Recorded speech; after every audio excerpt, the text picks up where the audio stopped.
Donald Trump is off the World Economic Forum, but he is weighing in on the impeachment proceedings. And the thing about Trump is he has this obvious strategy where Mitch McConnell and the Republicans are giving him exactly what he wants. What he wants is no discovery of documents, no witnesses, but he has to have his cake and eat it too. He has to pretend that he wants these things, even though just the slightest bit of pushback when he suggests that he wants these witnesses shows how ridiculous of a sham it is.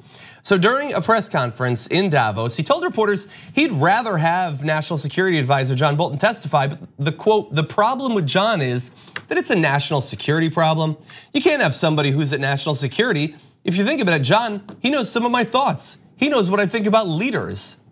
And he went on to say, well, and I mean, beyond even that, if someone left on bad terms, they can't testify.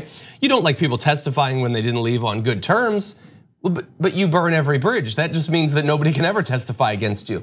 But so he was involved in national security, so he can't testify, obviously, which is convenient. Since we don't know what John Bolton knows, we're not gonna hear because, I mean, he really wants it, he does, but like it's national security. He wants the truth to come out. Now, first of all, it's the first bit of truth he's actually said. He doesn't realize how revealing it is. You don't like people testifying when they didn't leave on good terms. What does that mean? It means he's gonna tell the truth about everything that's happening, because people leave on good terms will probably continue to protect you. That's the way it always works. Like, yeah, hey, they like me still. Hey, I didn't screw them over enough that they're actually ready to tell the truth and blow a lid off of everything that's been happening. He didn't leave on good terms. So elaborate on that. I'm not sure if it was a press conference setting, if he's just talking, but the follow-up should be, so then, are you worried he's gonna lie because he's mad? Or are you worried that he's gonna tell the truth because he's mad? Yeah. He needs a direct yes or no response to that. Yeah. Which one is it then? Yeah. Why leaving on bad terms changes anything? Yeah, and look, so we can't have John Bolton because it's a national security thing, but thankfully, I mean, there are other people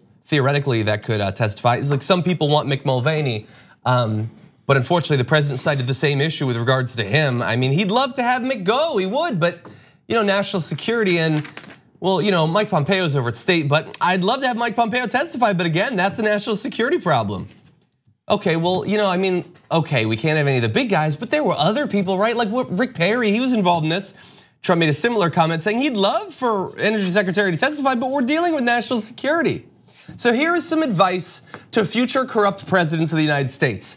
When doing crimes, do them in the area of national security, because then anyone who has information about that as national security, what are you gonna do?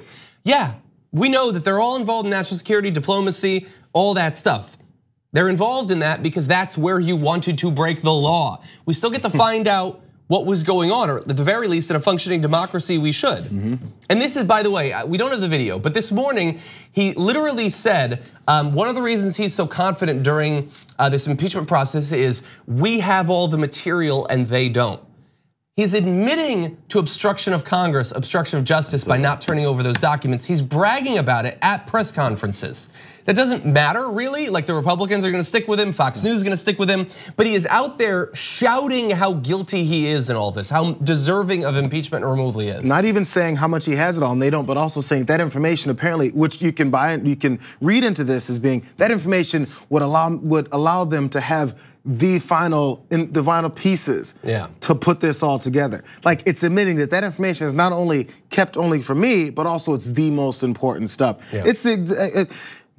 It's the biggest admission, and he's done it a million times along with Rudy Giuliani. But really fast, my last part to this is, if he's worried too much about national security, how about when he invited folks into the Oval Office and revealed a terrorist national security issues when it comes to another foreign country? Israel, when it was what the Lavrov and Kislyak came in, and he decided to just let go of that information. How about when he makes phone calls to Ukraine about holding up aid, which he admits he did? That's not national security risk. Hey, and Sean Hannity listed that he stopped that disastrous Iran deal. That's a national security risk because it hurts other nations around that area, and it throws everything into turmoil. Actually allows them to develop nuclear weapons. Is that not a national security risk? Because he never cares about national security. And lastly, remember that time in Mar-a-Lago, one of his paid members, because they have enough money to, is around while he's getting detailed, classified information about North Korea. Yeah. They took a picture of it and posted it on Facebook, and people were like, oh man, he's having open meetings in Mar-a-Lago about national security issues.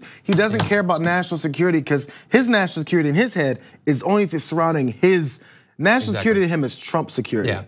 And under any other president, Republicans would never accept a president implying that he can stop all testimony if it has anything to do with national security. Those are 3 instances of his national tribal security issues. He's got many more. Exactly.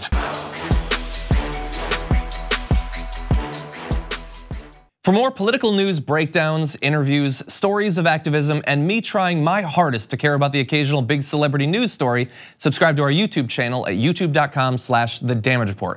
And you can ring the bell wherever it is so you don't miss anything.